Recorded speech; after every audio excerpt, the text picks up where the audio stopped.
Welcome into this Thursday edition of the Oxford Exxon Podcast. Chase Parham, Neil McCready, Clark Ford Studio this afternoon, 12:15 as we are getting going. We'll give the latest, I don't know if there's a ton or not, but update on Mike Bianco, his beach vacation, and more here coming up on the show. We'll also take your questions from the message board. If you have something to stream, we'll take yours too. Why not? We're equal opportunity around here. So we'll just be with you. We'll talk about whatever you guys want to talk about over the next hour and how many ever minutes we are with you today. The Oxford Exxon Highway 6 West in Oxford. Lunch specials, $5.69, 2 sides, bread, 32-ounce drinks. Also download the Speed Pass Plus app.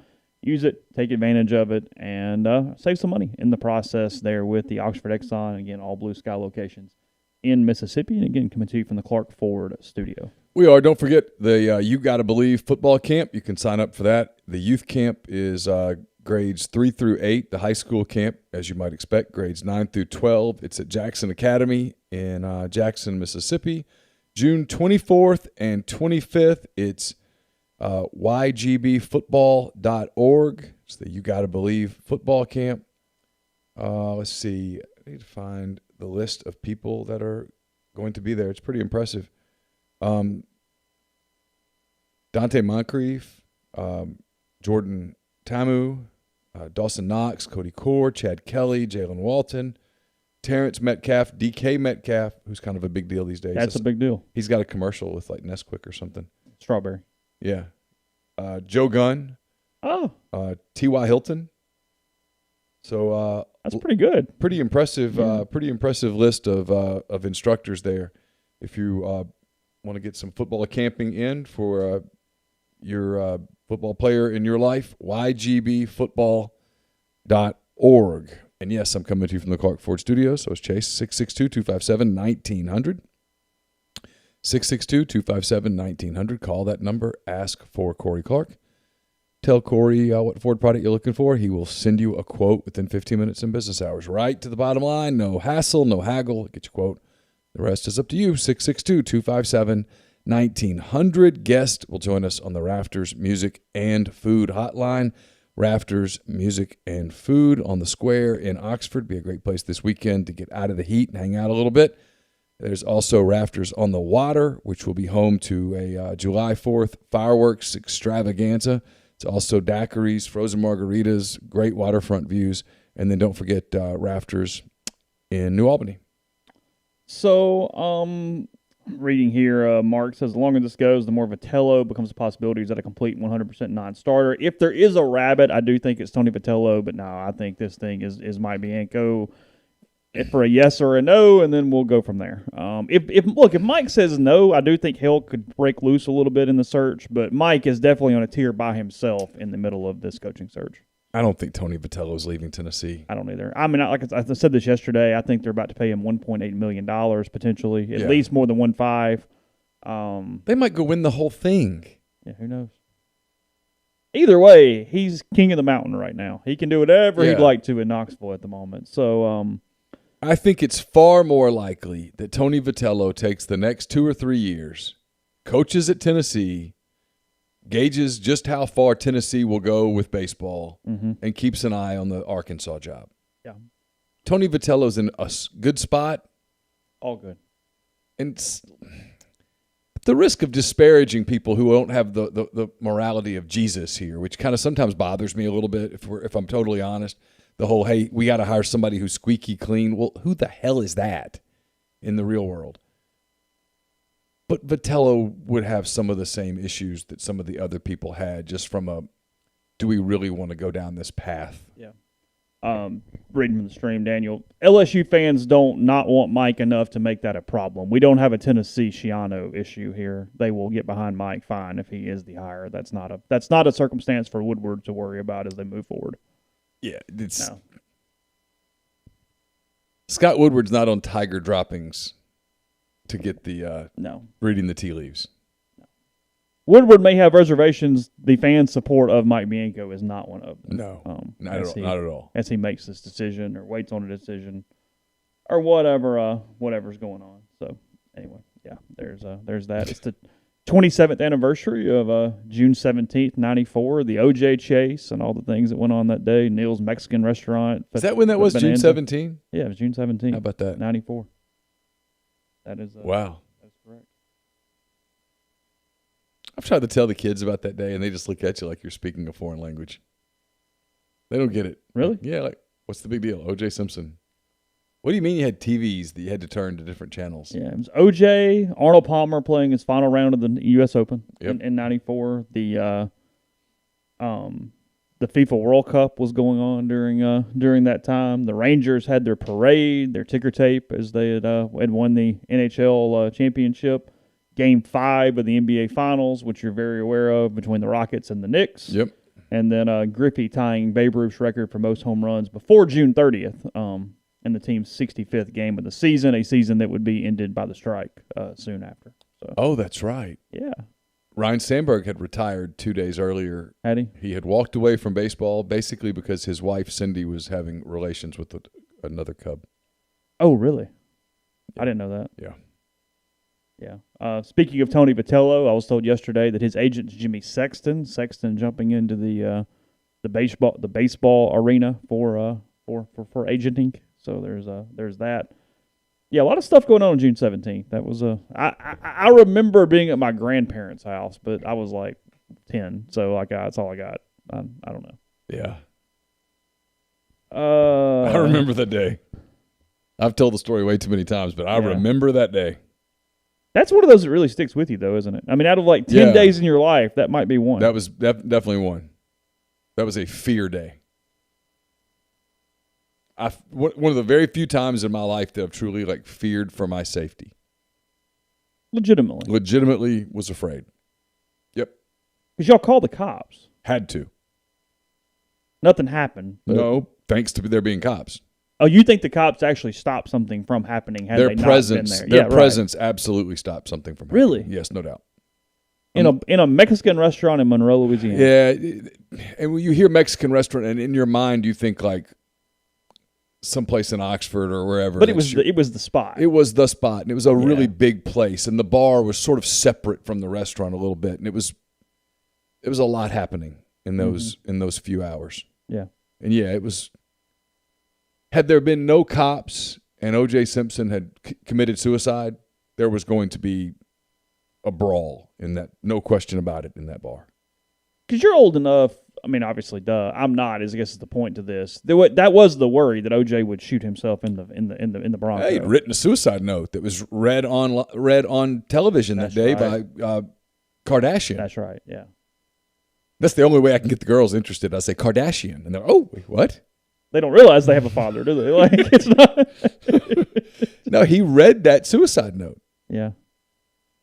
And then, the belief was he's going back to his house to kill himself at his house. And there were people in the bar cheering for him to kill himself because they viewed that day as an admission of guilt. You'd killed your ex-wife and this innocent guy. I don't give a damn what happens to you now. And then there were other people in there that were angry about it. He was a celebrity, and they wanted all the TVs off that. And then when the TVs when the TVs that were showing the basketball game, when the basketball game went, yeah, I get it. This is the NBA Finals. That's a bigger story. We're flipping. They flip completely because back then we don't have the. Well, you did a little slip. Yeah, we have the picture-in-picture. There was a little picture-in-picture, but the big picture was the chase. Which makes no sense. You would think you could just put a car going down the road in the smaller picture. I don't know. And so you had Charles Oakley and Patrick Ewing and Hakeem in the small picture. And they went nuts at us. And I'm like, do I look like I work for NBC right now? Which part of this outfit looks like NBC? There's no peacock. And no. Daniel asked, was I going to participate in the brawl? I was absolutely not. I was the one that actually walked out of the bar into the back offices and told management, this is untenable. This is untenable. And she said, my boss's name was Cindy. She said, are you sure? And I said, I've never been more sure. She told me later, she said that the way I said it, she knew. You weren't crying wolf. I wasn't kidding. And when she went and looked at it, she was like, "Oh my God, I can't believe you waited this long to come get us." And the cops just roll in, and cops came in, and it simmered, and then what time did it end? You're still there, obviously. Yeah, it's like 10 o'clock, right? Yeah, 9:30? 9:30, 10 o'clock. Yeah. I remember getting back to my apartment like at 2 a.m. and turning on CNN, and they're still doing. Oh yeah. I was like, I'm not sleeping until 4. I'm wired. Yeah. Crazy day. Yeah. So anyway, Mike is out of town. He's going out of town today. I don't know where he went. He's out. There are phones apparently. So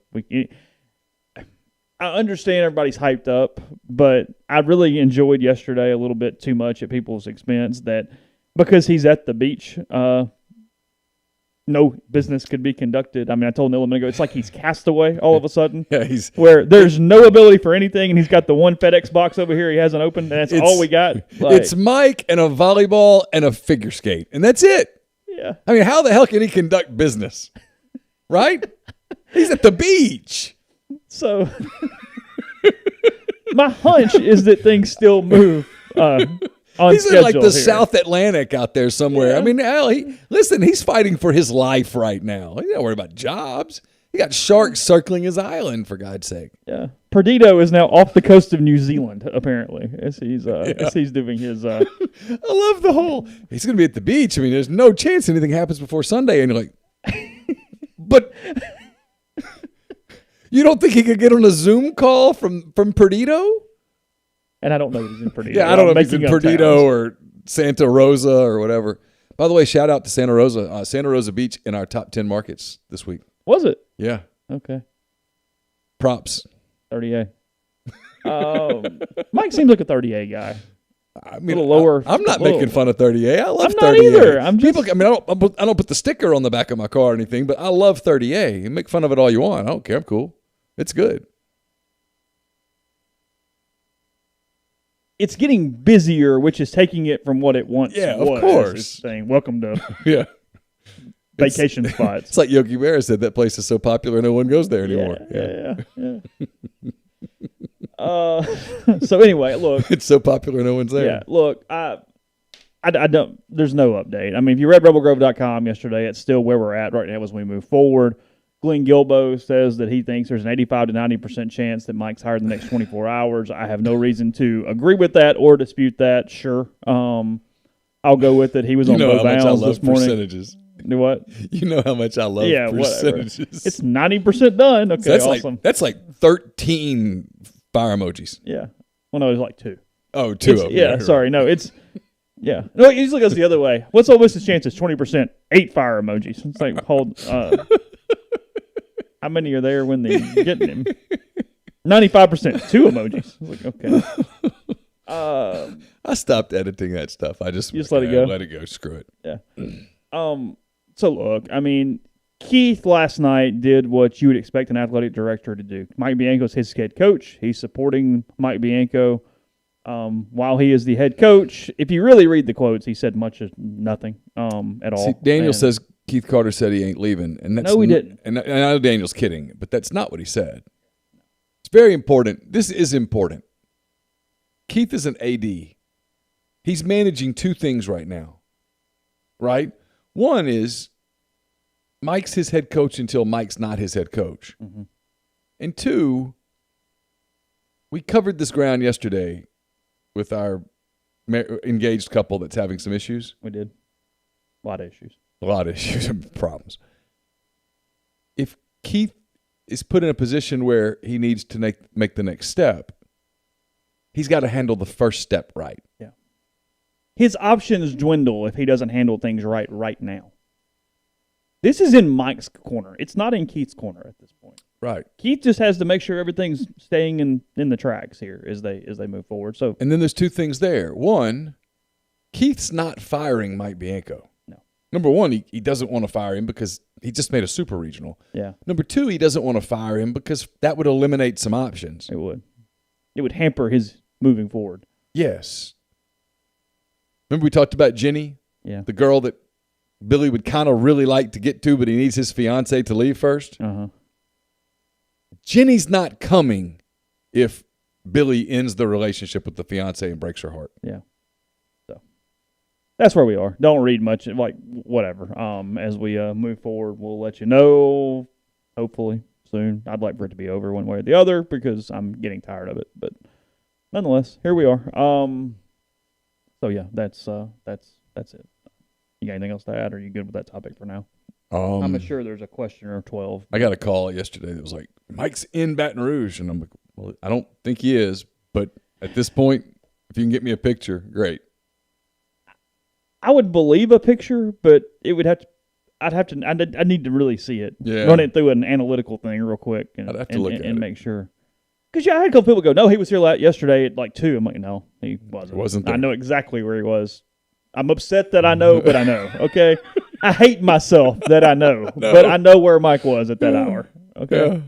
Yeah. I know what color shirt Mike had on at that hour yesterday. Yeah. I don't want to know, but no, you've hit the point in this where it's really an embarrassment of knowledge. Yeah. The amount of things that I actually know about Mike Bianco's last 72 hours scares me a little bit right now. And it should. So, it frankly should. Yeah. This is a stupid job. You're bordering on a felony at some point. Yeah. So we'll get into questions in a minute. There'll be some Mike stuff. We'll go through it as we go. First, I'll tell you about Community Mortgage, Oxford, Memphis, Seto County, and Chattanooga. All underwriting and processing is done in Memphis. So you're getting local underwriting and understands your market. A leader in condo financing, the float down option, and more. You can find Jason at 662-234-2704 or JLOWE at communitymtg.com. The Oxford Park Commission's in the middle of registration for the 2021 soccer season at M-Trade Park. Leagues are based on birth years. Cost to play is $50, and they're offering discounts for multiple players from the same family. The season begins August the 16th. It runs through the month of September. The deadline to register is June 27th, which is coming up pretty quick. OxfordParkCommission.com for more details or to sign up. We're also brought to you by Lamons. Lamons Fine Jewelry at 1126 North Lamar Boulevard in Oxford has been serving the Oxford area for almost 75 years. Engagement rings, wedding rings, fine jewelry, pearls, children's jewelry, collectibles, and more.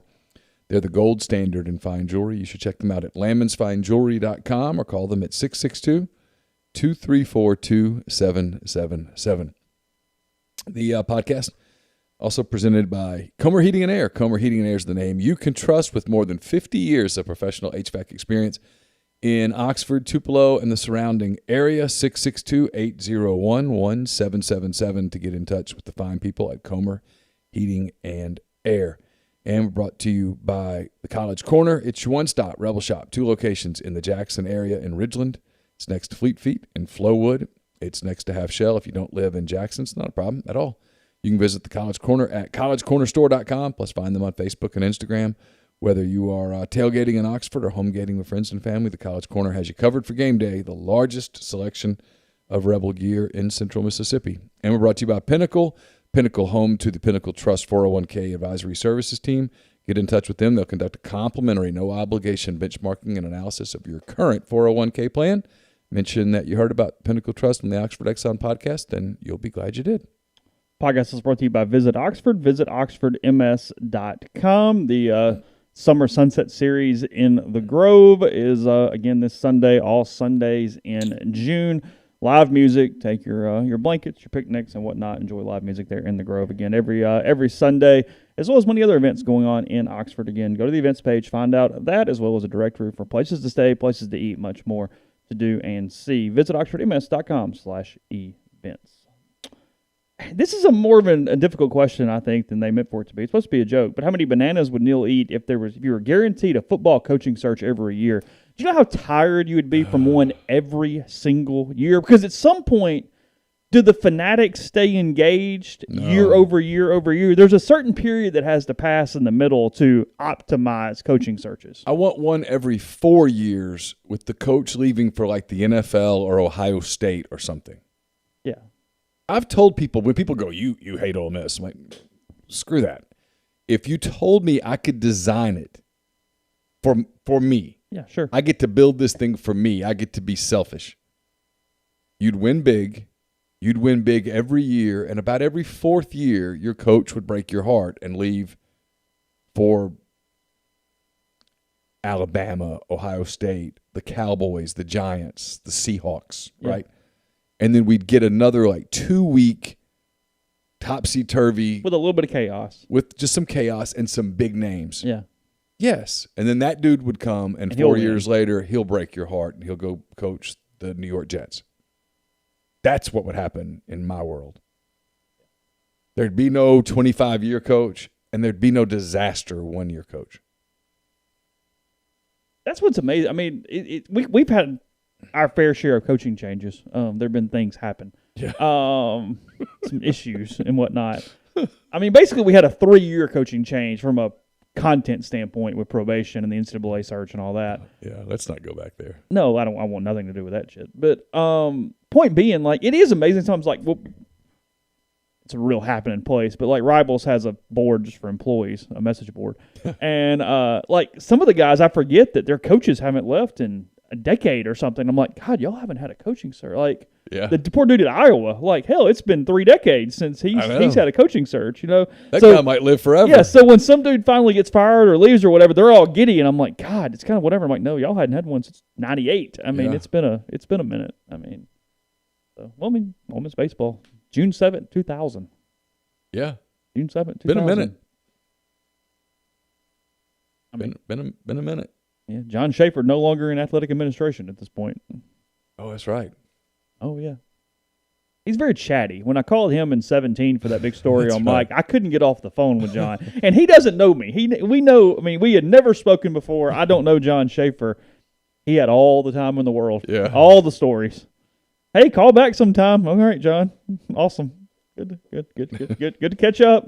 Y'all still talk a lot? Tell Mary I said hello. Okay, I don't know. No. Yeah, and talk sense. Like I said, I think his son was like a coach at Richmond University. I think he was a basketball coach. Oh, that's right. I remember that. Yeah, that's what I think. Let's see. Yeah, nobody would read a book about Mike's tenure. There's not enough there for really good program that didn't win enough. News at 11. There's no scandal. There's nothing overly compelling. Really good guy. Really good coach. There are a couple seasons that if you could do like a Feinstein type thing would be kind of interesting. Sure. But even if only a couple of them, frankly, not a lot. A lot just kind of went script. Yeah. The 09, obviously, with Biddle's injury and the button and trying to get over the hump and the whole thing. Boy, the end of that one would be a hard read. If you're picking one, that's the one. If you could pick one season of Mike's tenure to do a book on, that's the tenure. That's the season. Yeah, I don't even think it's close. Yeah. You could say 18 with Tennessee Tech, but frankly, they were kind of boring all year. The year they broke through would be a good story. The year of the Texas series would be a good story. It would. I mean, the best story is 09. Good characters. Oh, yeah. A lot of people. You have the Pomeranz game. Yeah, you're following Drew all the way through. You're the whole deal. Yeah. Frankly, you're coming off the 08 year where they were mental midgets and freaked out. And they were, they go from number 2 in the country to a 3 seed at the number 1 overall Siege Regional. Thanks, Larry Templeton. And they move through. So, yeah. Mike leaves. How long of a turnaround would it be to hire a new coach? What does your gut tell you? I mean, you could do this thing in like 4 hours if you'd like. But now, look, Keith's going to do his due diligence. The question, what are you laughing about? What do you mean due diligence? What the hell are you talking about? I mean, what does that mean? You don't think he at least kicks the can on some other dudes? Like for a minute? No. I mean, just for a minute. Just for what? Well, there might be somebody out there better than Dan McDonald. You go uncover. Who? Tim Corbin's not coming. That's the list. I mean, and I have a feeling Dan would win at Vanderbilt. Dan would win anywhere. Yeah. Yeah, no, this thing could be very fast. I mean, on the list of elite coaches that you could get, it's it. I mean, I'm not, and that's not knocking anything, but I mean, Tim's not leaving Vanderbilt for anywhere unless he got a hankering to be a major league manager or something. And I don't think that's his deal. Mm-hmm. I mean, who are the other quote elite coaches? There's really not. I mean, you're talking about. I think Lamonis is getting there, and he's not leaving Mississippi State for Ole Miss. I mean, that there's just no. Yeah, Schlossnagel's at a new job. O'Sullivan, obviously, the hell with that. And he's not elite anymore because of his issues. Yeah, that's the list. I mean, there's just not this long list of dudes. I mean, I don't even know that you would call Dave Van Horn an elite coach. He's won a whole bunch of games, but he's not leaving. The guy at NC State's won 1,000+ games, but he's not leaving. And that wouldn't before now. And that wouldn't be a splash. I mean, you can be cute and look around and say you did your, as you called it, due diligence. I just pick up the phone and call Louisville. Hey, Vince, I'm going to call your baseball coach. Cool. All right. Yeah, whether you like it or not, I'm calling your baseball coach, and then I'm finding a way. Yeah. Yeah. How do we make this happen is my question. He would have to tell me no. Multiple times. Numerous times over a period of days. He probably would have to issue a restraining order. And then I'll move on. And then I'll move on to the next guy. Yeah. And I'd want it to go quick enough that the next guy didn't get upset. Well, yes, true, too. Yeah. So I would, in the words of Will Wade, come with a strong-ass offer. Dan is not waiting on Vandy, but he would win a ton of baseball games at Vanderbilt. Oh, God. Oh, God. Yeah. You put potentially the best coach and the best program. And Nick Saban says hi. Yeah, that could get ugly. Because, I mean, anybody can coach Vanderbilt. And I don't mean any disrespect towards Corbin because he's done a hell of a job. Unlike a lot of people who criticize the Vandy thing and they criticize Corbin, I don't. Corbin is doing nothing outside of the rules, and he's just built a dynasty. Credit. He does do a great job of marketing, handling his program, frankly, in a lot of ways, kind of Mike does, and then managing the former players, making sure he keeps all those relationships clean, all those relationships great where they come back. I mean, he's done a phenomenal job on kind of the pipeline of the Vanderbilt thing as they move forward. He's done a really good job with that. If you're grading him on a 1 to 100 curve, he's about a 99 because I think we're getting to the point where you can forgive the David Price year. Yeah. Oh, yeah.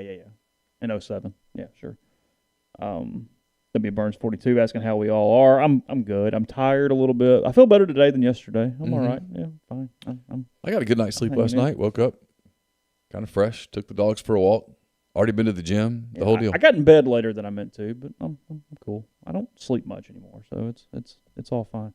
But I am finding that I'm having a harder time moving around in the mornings because of that. I'm kind of mad at myself. Like if I just go to bed 45 minutes earlier, I would actually be much more productive in the hours that I would like to be productive, which is like 5 to 6:30. That's the golden time. That's the me time. Well, yeah, your phone's not ringing, your kid's not up. That's currency right there now. See, I've gotten to where she gets up. I get the dog food and the coffee and all that stuff ready the night before. Mm-hmm. And so I don't feel guilty. She gets up and feeds them because all she has to do is take the bowls and put them down. And I actually sleep in a little bit more. That's kind of nice. I like those 30 minutes. Yeah, I've got to where I will just be drinking coffee and kind of catatonic instead of actually getting work done now from that hour.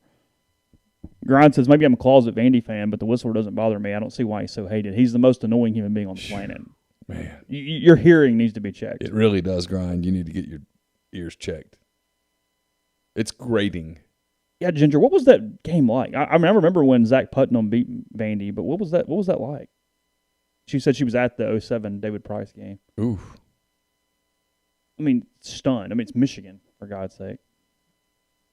So, look, State doesn't have a title, but they have everything else to be known as one of those level programs. I mean, it is what it is at this point. Somebody says they're a top 5 baseball program. That 5 might be a touch high, but they're certainly top 10. Top 10. Yeah. Here the last 3 years, they're top 8. Oh, they've been there. Yeah.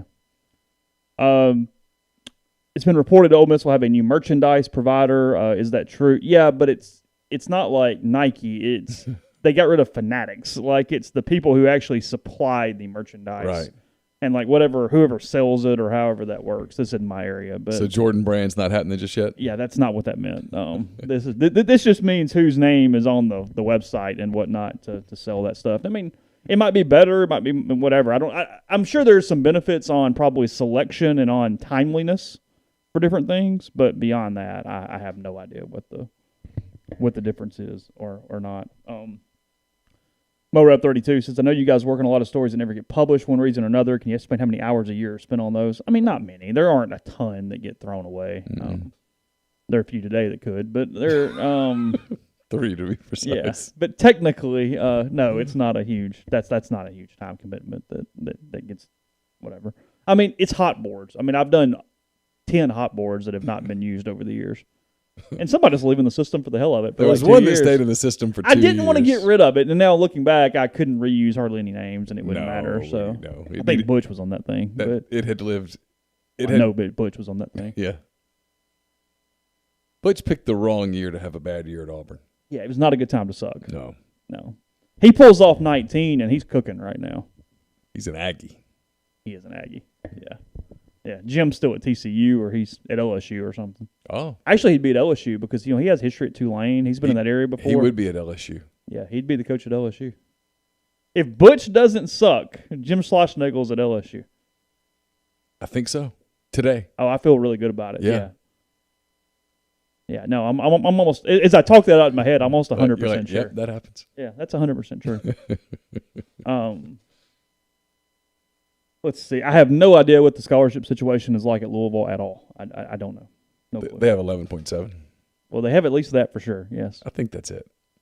Well, Kentucky has a lottery, though. Oh, yeah, that's right. Yeah. No, I mean, they're going to get something extra. I just don't know to what extent it looks like.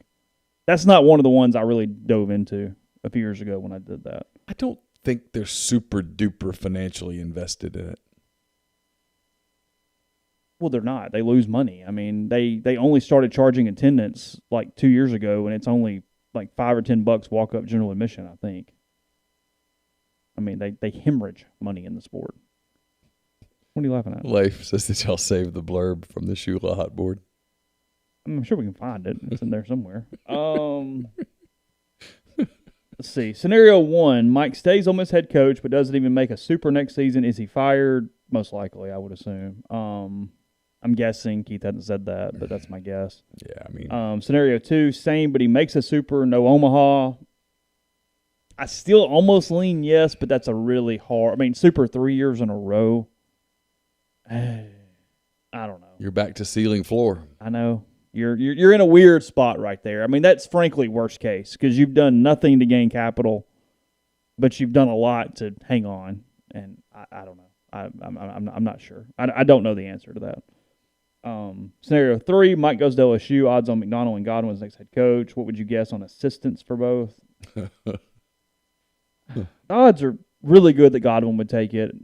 Dan will listen, and I think there's an above 50% chance, but I'm not going to go 100 by any stretch of the imagination. Look, Laugh would have a spot on Cliff's staff for sure if he wants it. I would assume he has a spot with Mike in Baton Rouge if he wants it, just a guess, but that's my guess. I don't know beyond that. I don't know if there would be a push at LSU for, I don't know if Mike would take Clem with him. I don't know if he would try to hold on to Nolan Kane, the LSU hitting coach, who was kind of beloved down there, played under Maneri. Dan has been gone so long that I have no idea what his staff would look like. He's had his pitching coach, if it's still Roger Williams, forever, and I'm assuming it is, but I haven't looked at their coaching staff. So, no, I don't know what Dan's would look like. I just can't – I can't guess at that. I mean, I know Dan, but I don't know him well enough to have some strong opinions there. Let's see.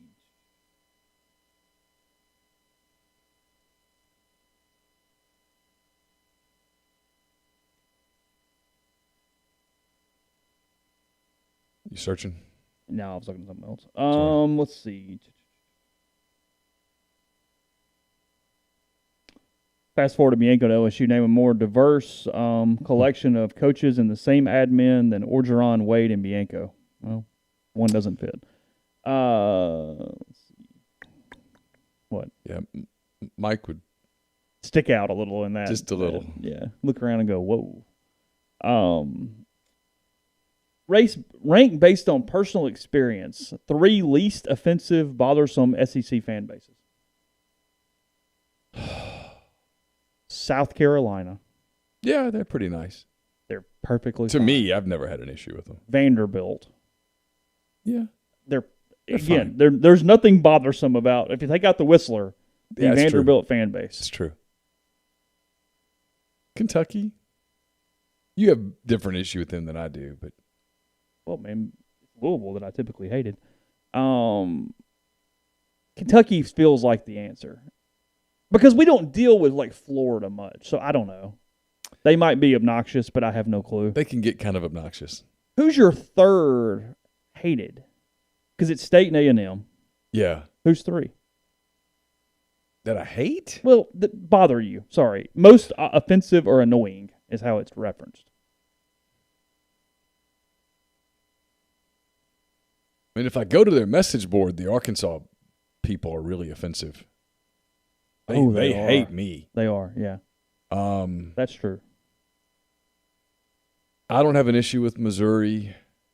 Alabama fans can get pretty obnoxious, but they're winning at a level that sort of justifies it. Oh, it's Tennessee, right? Yeah, I've just never really run into them the way that other people have.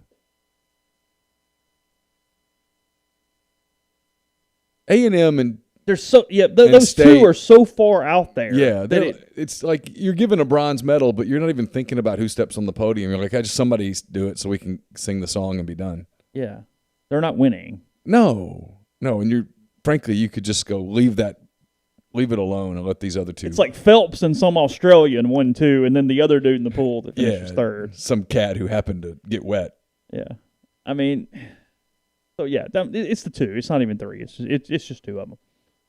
Giggle. Podcast brought to you in part by Northeast Spark, NESPARC. 2 packages, the Ignite, the 100 Mbps, or the Blaze, the 1 gig that powers the Clark Ford studio. Your hometown team bringing you world-class broadband. NESPARC.com, 662-238-3159.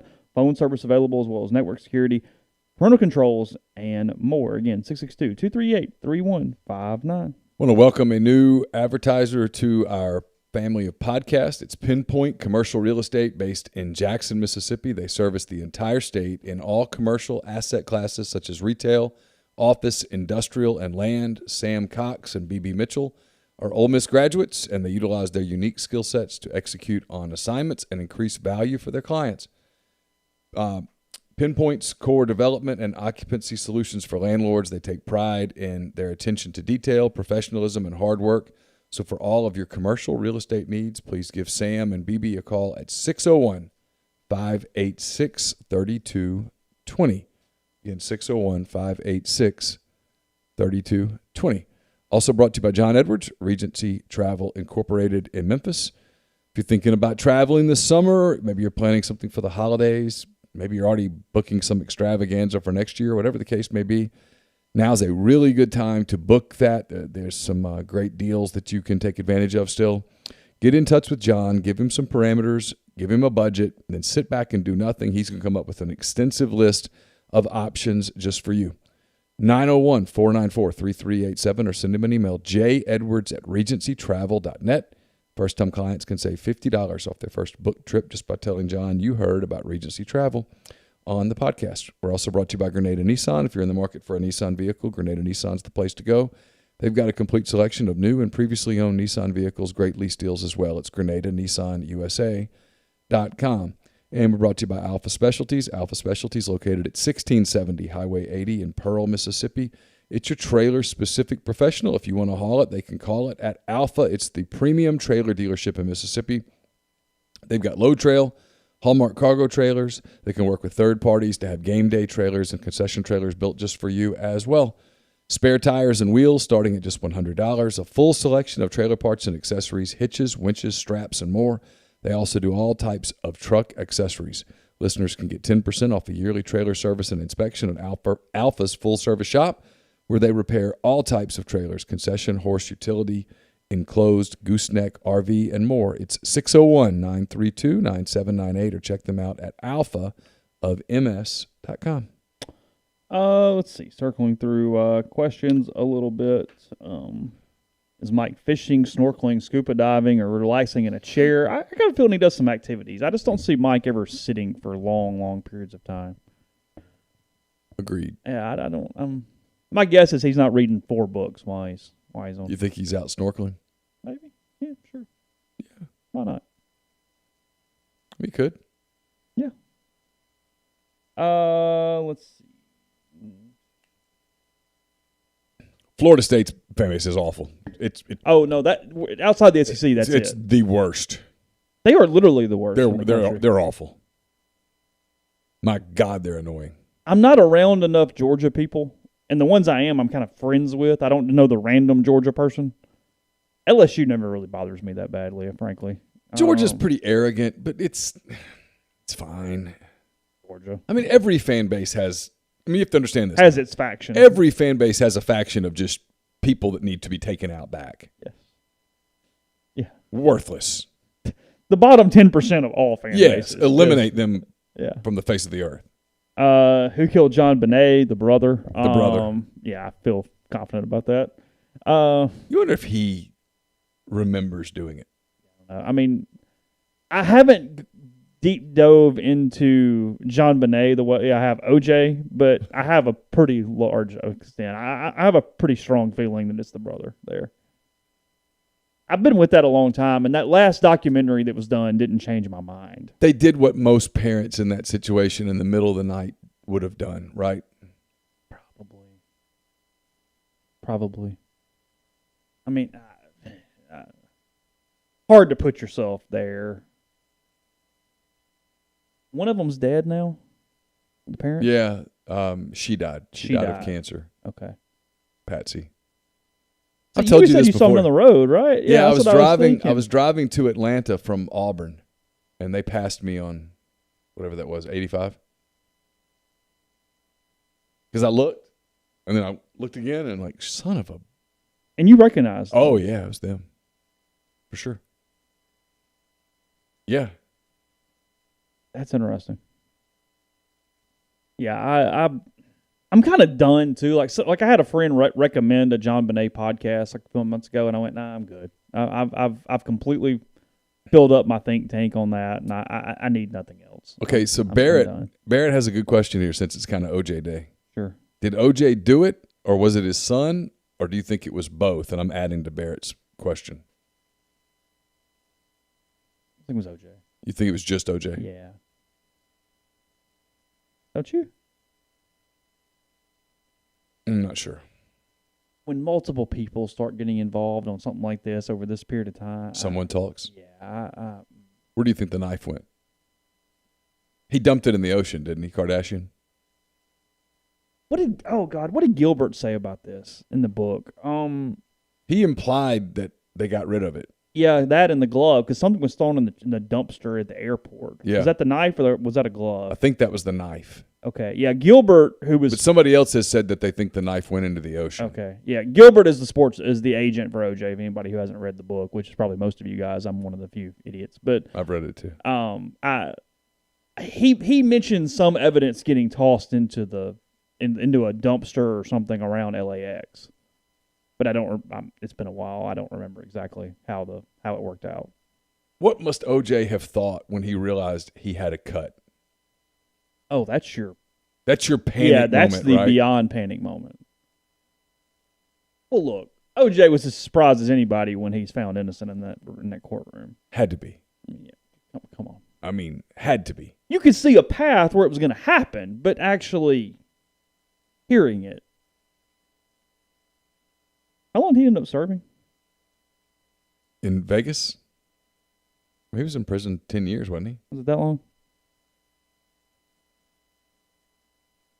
Oh, yes. I've absolutely listened to the Curtis Flowers podcast. Yeah, you got really into that. That was, man.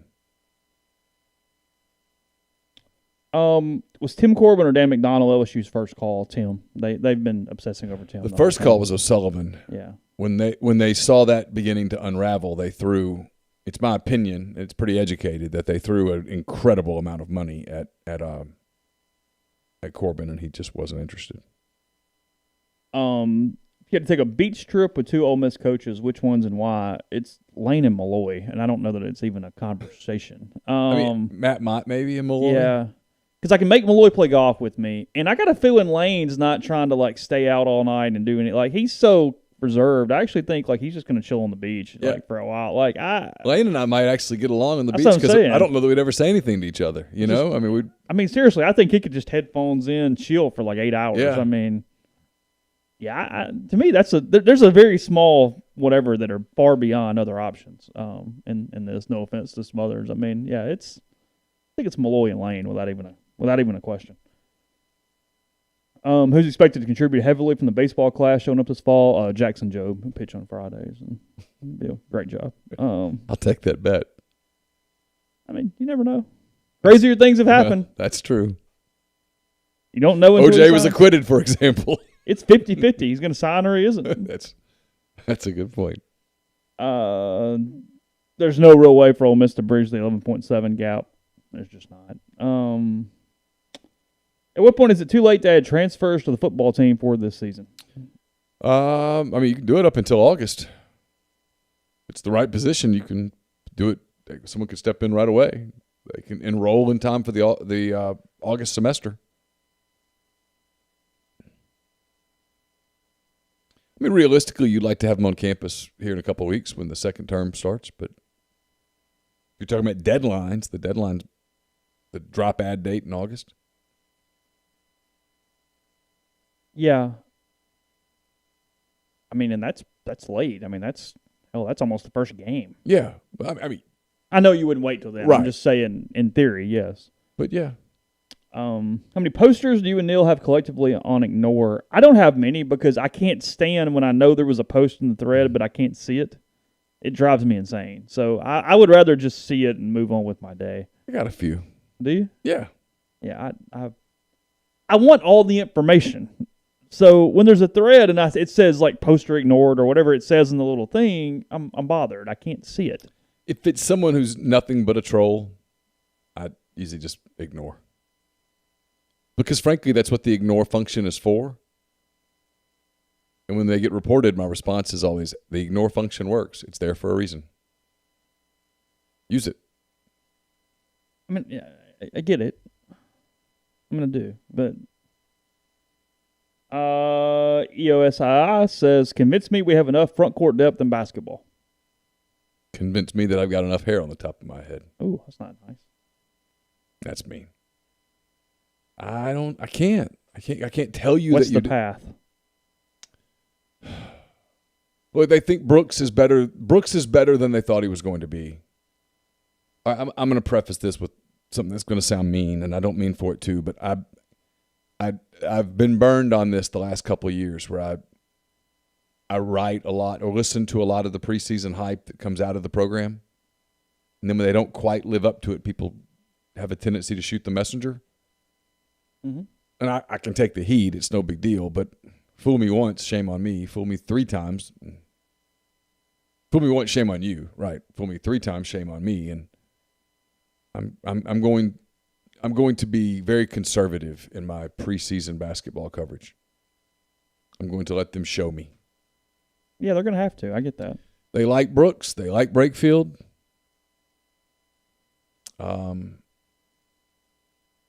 There's some other guys there. We'll see. My God. So I'm going to send something to you. Dylan just sent me this tweet. It says, Jacob deGrom's release points from all of his four-seam fastballs and sliders this season. We always talk about tunneling. He left yesterday after 3 innings. Saw that. Here, I'm sending it to you now. Check Matthew Brownstein on Twitter for anybody following us. Tunneling, for anybody, is releasing all of your pitches from the same location, which hides it and tries to be deceptive as the ball's coming in. It's kind of the new in vogue thing. Whoa. They literally are on top of one another. His release point is literally the exact same for all of his sliders and four-seam fastballs this season. It's remarkable. He pitched the first 3 innings against the Cubs last night, and Rizzo almost took him deep. Mm-hmm. But he just blew through everyone else. 3 up, 3 down, all 3 innings. And you have to remind yourself, those are major league hitters. Javier Baez is one of the best hitters to ever come out of the Dominican Republic. Mm-hmm. Patrick Wisdom was a first-round pick of the Cardinals. These are people that make millions of dollars to hit balls for a living. They are very, very good. And DeGrom makes them look like Cale Baker against really good pitching. And when that happens, you have to go, oh, my God. He's that much better than everyone else. So we haven't talked about this at all. The Moneybag Tie brings up the substances. What's your thoughts on the whole grip thing? I have a little bit of an issue, but I mean, this is going to sound. I'm not really being flippant. I'm trying not to play both sides against the middle. I have no problem with that being allowed to some extent, but I do get how if there's literally no regulation, that becomes way beyond what is palatable. Does that make sense? Yes. Like, it's almost like, I'm being stupid here a little bit, but like if you could just use a little bit, or if like there was something that allows it, I don't really have a problem. But I don't necessarily need us using Vaseline all over the baseball or anything along those lines. Do you buy the pitchers now saying that you're going to hurt us? If we can't grip the ball, we're going to strain elbows and shoulders and such. I have a hard time buying that. Yeah. Because, frankly, I mean, there's not a higher injury clip in high school or college baseball because of that. Right. And those balls aren't doctored to that extent. No, I don't buy that at all. Are college players doing the sunscreen mixed with the rosin to get a little extra grip? Do you hear anything about that at the college level? You don't hear it. I mean, possible, sure. I mean, I have no way to dispute that or agree with it. But no, I wouldn't think, like, again, it would be isolated incidents more than more widespread for sure. It was actually the story that I told myself. I was kind of mad that the regional was Zoom only because I was actually going to go do that. I never even brought it up to you. Yeah, I didn't know that. It was coming up. I was going to go to all 4 teams, so it wouldn't look like I was picking on somebody. Yeah. And ask pitchers, do you know of any of that? do you put sunscreen on your arms? Do you put resin with the sunscreen? Mm-hmm. Do you touch your arm? And see if anybody kind of smiled. Like, because Trevor Bauer, who I know everybody hates, I love Bauer. You do. I do. I'm a Bauer guy. After the Dodgers game the other day, they went to him and he had the ball like this. The ball was stuck to his thing. And he goes, looks illegal, doesn't it? And they're like, well, what is that? And he goes, that's sweat and resin. And that was it. That's it. He said, so how do you, and he was talking about they've made the umpire judge, jury, executioner. How do you even appeal? Because, hey, my hand was sweaty an hour ago. It's not now. It was pretty interesting.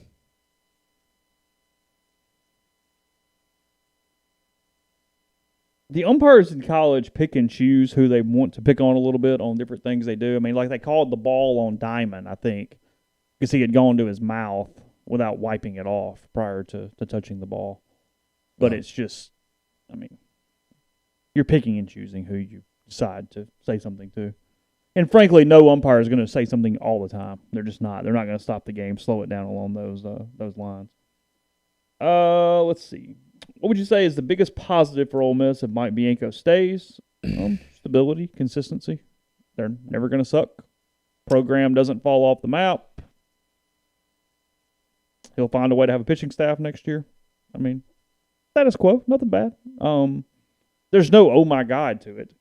The biggest positive if he leaves is you get a fresh start, and 2, you have all your potential replacement options on the table. I mean, that's the thing about down the road is that there's no guarantee that Dan McDonald or Cliff Godwin is on the table as you move forward into other years. It's not just a 1-1. It's a trickle down effect. Yeah. So, let's see, right through it. Peter asked on the board what our walkout songs would be. I don't really have one, but I will say I think I've changed. Used to everybody looks for the real aggressive or the rock thing. Kevin Graham going to Hall & Oates this year. Yeah. Completely changed my opinion on it. Where you go, no, let's do something that's kind of snappy, kind of whatever. Like, yeah. I mean, every time it came on, I was in a good mood. I was kind of like tapping along a little bit, like some of that kind of stuff. What was the song? It was "Rich Girl" by Hall & Oh, Oates. is that right? Yeah, it was great. It was That's fantastic. awesome. I was like, okay. Yeah, I would probably do something 80s. Yeah. For fun. Yeah. And it's not like cliche like "Your Love" or something. No, like no. it's I might do like Rob Thomas's Unwell or something like that. Okay. Have a little fun. Yeah, I looked up the 25 best walkout songs in baseball history on some site today, and I didn't know that Mariano Rivera didn't choose that. The Yankees chose it for him, and he was assigned it. And so he just stuck with it. Yeah, Enter Sandman by Metallica. Yeah. And yeah. Which is badass. Oh, it is. Like it's Yeah. I mean, from a pure atmosphere standpoint, Mariano Rivera, Enter Sandman, and Trevor Hoffman, Hell's Bells are by far the two best ones. No question. But he did not choose that. The Yankees just assigned him Enter Sandman, and it stuck and kept going from that point. I could come out to Careless Whisper. Who uses that? Does someone use that? Josh Reddick used to use that. Yeah. Oh, that's great. Yeah, Josh Reddick used to use that, I'm pretty sure. It was actually on the list. So I learned a few different things. Because I would say, I mean, the top four most known, Hoffman, Rivera, Chipper with Crazy Train. Yeah. Anthony Rizzo comes out to a lot of for some reason, I think he's on the list down here. And then Taylor Swift. Yeah, Bad Blood right now is what it is. And which I think is funny. Jeter used This Is How We Do It, right? What, he Montel Jordan? Do I have that right? Remember. That sounds right, but I can't vouch for it. Okay. For some reason, I felt like that was correct. Just kind of circling through this. Randy Johnson used Welcome to the Jungle. Cespedes uses Circle of Life from The Lion King. Which is the one that Kyle Schwarber uses? I have no idea. Man, that's funny. Yeah, Josh Reddick, Careless Whisper, Wham. Oh, that's really good. It says another silly pick that managed to win over fans being the opposite of a traditional walkout song, Wham's Slow Jam Careless Whisper, had Ace fans bringing their own prop saxophones to the ballpark to bust out when Reddick stepped to the plate. Oh, that's great. So, yeah. That's great. He did that. Bryce Harper uses Flower by Moby. I always think people see my thing on Peloton and probably imagine me being someone completely different than what they're I not. actually am. Yeah, you're not getting picked for like I'll go take Cody Rigsby's class and they probably think I'm in my element. Yeah. Bad Blood currently for Anthony Rizzo. Yeah. That's correct. Will Smith uses the Fresh Prince of Bel-Air theme song because you kind of have to at that point. I think you're locked in. So yeah, Return to the Mac is a great walkout song. It really is. It is a fantastic walkout song. Was it the entire Nationals team that came out to Baby Shark? Did they? I don't know. A lot of them did. Really? Yeah. Oh, I didn't know that. Xanadu. Chinese or Mexican food for the rest of your life. It's Mexican, and it's not even a conversation. Wouldn't even think about it. I mean, easy. I would be Mexican food. I mean, you never want the same food for everything, but I could be fine with that. There's enough variety. I wouldn't have to eat bread all the time. I could do some different things. Oh, sure. Chinese, I'd be depressed. Like I'd have a hard time finding things because that flavor profile's. Because like Chinese is not even like necessarily like if I just had to eat fish and rice, okay, I'll get by. Like if they give me Japanese, like okay, I don't love it, but I can finagle enough stuff and all that to make it work. Chinese, that would be my least, honestly. Yeah, Mexican would be my first. If I get the whole range, it's Mexican or Italian. Yeah, because I can do charcuteries and different things. That's true. And salads. That's true. I think Italian's number one, actually. I was watching some food show yesterday, and it was an Italian place in Philly. Maybe it looked so simple that it was fresh baked bread, grilled sausage, and these grilled peppers. Mm-hmm. And it was just the way it was. There was no fanciness to it, and it was fantastic. It looked fantastic. Podcast brought to you in part by G&M Pharmacy. We've been telling you for a week or so about the CVS Caremark prescription card. If you're a state or school employee, you might have one of these now. It is not CVS Pharmacy. That is not what they are referencing. You do not have to change or anything. Keep doing what you're doing with G&M and Tyson Drugs. They're in Holly Springs or Oxford, 662-236-2222. They deliver locally in the Oxford area. They'll take care of you once a month with your prescriptions, whatever you need, delivery or carry out there from the pharmacy. Again, 662-236-2222. Blue Delta jeans makes the best fitting, most comfortable jeans in the world because they're uniquely made for you and only you. Raw denim jeans, custom fit, hand-tailored in Tupelo, Mississippi. One size fits one at BlueDeltaJeans.com. Father's Day is Sunday. Don't wait until the last minute to get a gift for the father in your life. A custom pair of Blue Delta jeans is a great way to show you care, give a gift that will bring a lifetime of joy. So visit BlueDeltaJeans.com. Purchase a gift card that can be redeemed in person or online, or contact the folks at Blue Delta to schedule an in-person fitting for the dad in your life. Don't forget to use the code RebelGrove online or in person for 10% off any pair of jeans.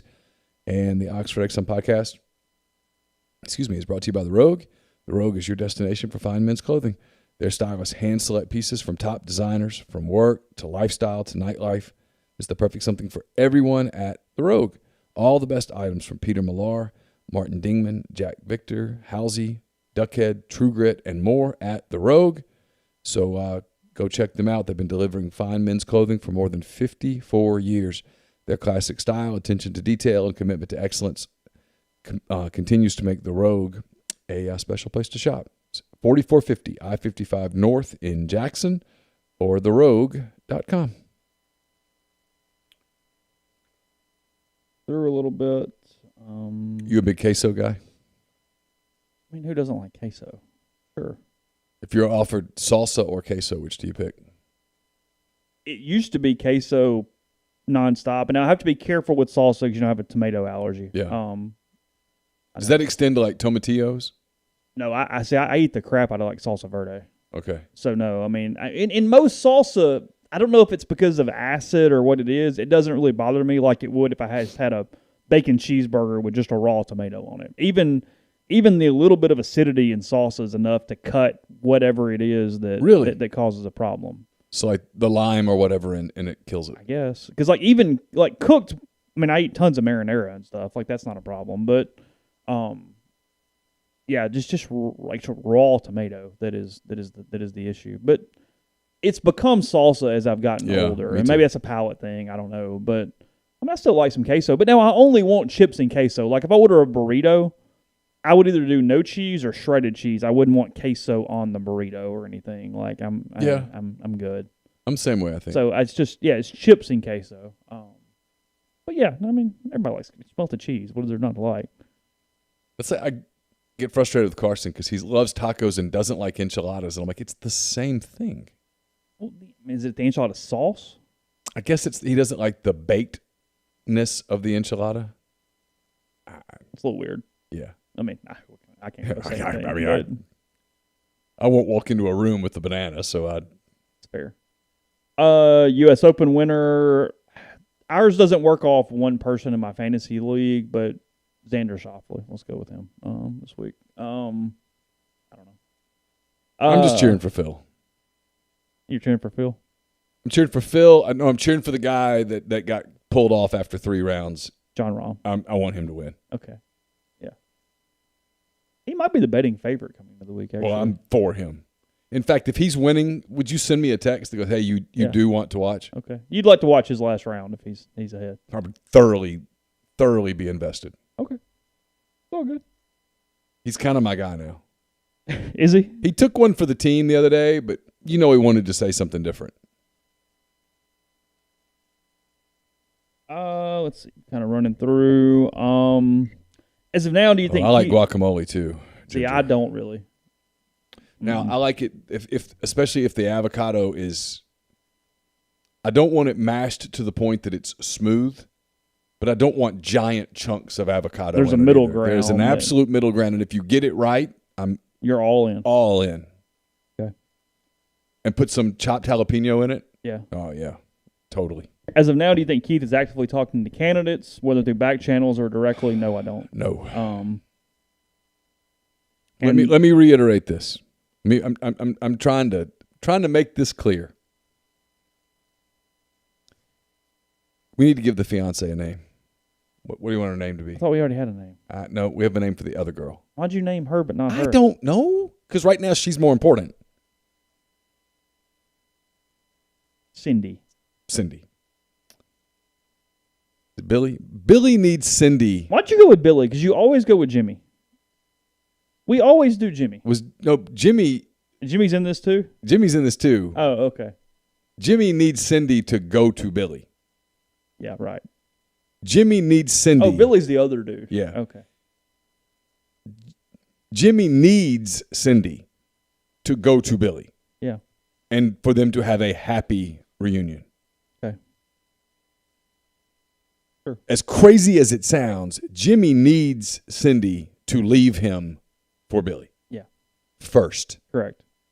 And he needs that to be on the record for it to become, he needs them to put it on their Facebook pages. Okay. So that he then can call He's Jenny. Completely free. And when Jenny says, "Why are you calling me? What about Cindy?" Yeah, no, You need to look at her Facebook page. Yeah. We're no more. She left me for Billy, and I'm happy for her. Happy for Billy. I'm happy for both of them. They're good people, and sometimes things just work out in a certain way, and maybe this is our time. I've always thought we had something, you and me, but the timing wasn't right. Well, now, Jenny, the timing is right. You screw up any portion of that equation and the whole thing falls apart. Mm-hmm. No, he is not calling other coaches now. Keith is not calling Jenny. Jimmy is not calling Jenny just yet. No. He knows her number. Very aware. But not yet. Patience is a virtue. How much money would it take for Neil to keep a pet snake, a small non-venomous boa constrictor or something like in your house? Like, oh my God, a lot of money. But hold on, I agree with you, but once you got over like the mental worry that it would get out, yeah, is it really a big deal? It's just like sitting over in the corner. It's not going anywhere. It's in a case. It only has to get out once. You don't let it get out. Like, once you got over that it's not going to get out. You know, Chase, there was a scene in For Love of the Game. A movie that, if you think about it, kind of covers... How were you getting... Okay. It kind of covers all of life. And Billy Chappell is in the bullpen, and the manager says, you know, you're about an hour late. And Billy says, Skip, have I ever not shown up? Yeah. And he says, well, no. But everyone says that until the first time they don't show up. Fair. And if you think about that and extrapolate it out into a lot of things in life, it makes a damn good point. But it also makes you pessimistic as hell in every single thing you do. Well, this could be the first time. Well, life is about risk and reward. And but Billy had the point. This Billy, not that Billy, Billy Chappell. That stereotyping and profiling saves time sometimes, as Corolla would say. He's always shown up, so there should be no worry that he's not going to show up. Just like the snake has been in its cage or its thing, whatever. Not a cage, because that would be kind of bad. Yeah. It's aquarium deal. Every day for however long, odds are it's still going to do that again tomorrow. I get it. You still have no interest? No. I mean, all you got to do is like occasionally take the top off and feed it. But if that occasionally is like more than once in a lifetime, that's too much. But you want it well fed. Well, I don't want to think about putting the rabbit or whatever the hell it is in the aquarium. I don't want to do that. Daniel, 100%. Jenny was by far the worst character in Forrest Gump. She's a horrible, horrible, horrible character. I'm not sure that at the end... She's a horrible human being. At the end, when she somewhat redeemed herself, yeah, it was a lot late.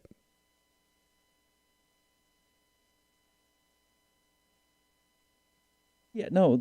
She was horrible to Forrest. She was good to Forrest at the very beginning and at the very end and nowhere else in between, except for that one night. When she was pretty good to him. Yeah, she was nice to him early. Shut up. No, refuse. She was nice to him early. She saved him from a beating. Yeah. She was nice to him. She gave him a seat. She was nice to him at the very end, and then she was nice to him that one time in the middle. Is that movie's overrated, though, right? It's a good movie. I'm scared to look.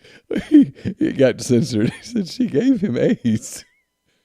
She didn't give Forrest AIDS, though, right? Did Forrest have? No. No. She died of it. Yeah. I need to watch the movie again. That's not how that ended. Yeah, Ginger, the movie's over. Like it's. I understand like why it's an epic. It hits a lot of things, but okay. I'm beginning to learn I just hate most movies. Very few movies that I actually like, but I like Boyhood. It's an awesome movie. Andrew makes a good point. Jenny had a rough life. No, I get that. I mean, really rough.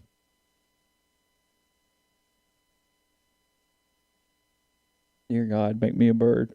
Yeah, come on. Yeah, I mean, there's That's some tough now. There's a lot there.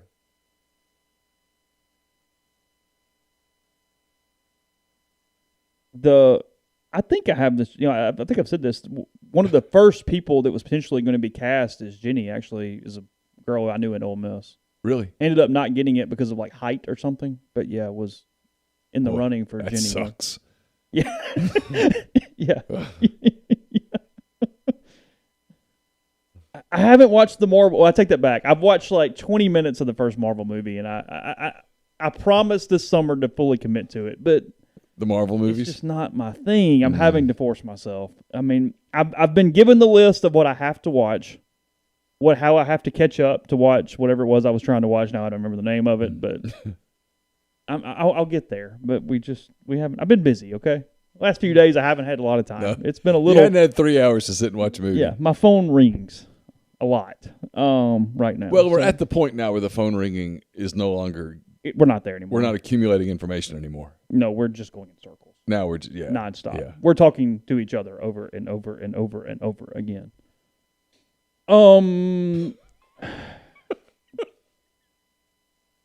They each have their place. What? Larry Joe's.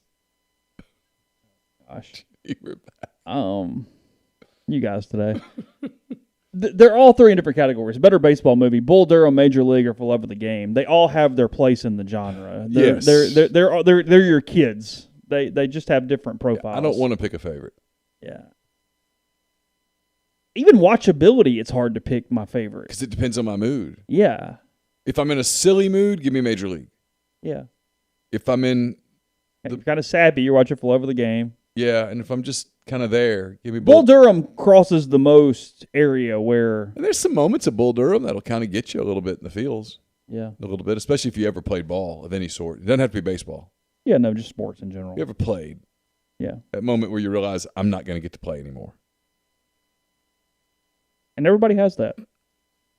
Yeah, and most people are cognizant of it when it hits. Who's one of the most fun MLB players to you? I can say I was. I can't say I was old enough to really watch him in his prime, but for watching clips of Griffey blew me away. For me, as I grew up, it's definitely King Griffey Jr. The most fun? Yeah, just fun. At my age range, that's the answer. Bo Jackson. In the 80s. Okay. Bo Jackson, Ricky Henderson. Andre Dawson. Mm-hmm.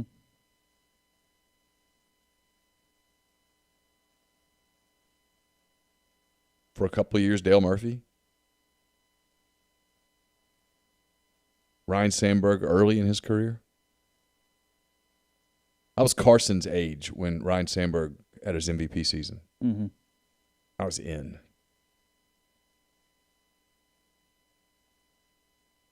Yeah, I'm too young for that. So, we'll close last question from our buddy Pants83. Where in Maine does Neil plan to retire? They have no venomous snakes, a cool climate, and very few people. Oof. And a beach. Boy, you're speaking my language. That beach, though, is probably miserable from like November to... They have any summer? Yeah, I want a little it's summer. Pleasant. Yeah. But it's not going to be hot. Yeah. But yeah, I'm sure the summer's nice in Maine. Yeah. Probably some lighthouses and stuff. I'd be interested, sure. Okay. Fair. We'll be back with you on Monday, barring any things happening prior to that would force us to potentially do a podcast. Oh, surely, my God, surely it's over by Monday, right?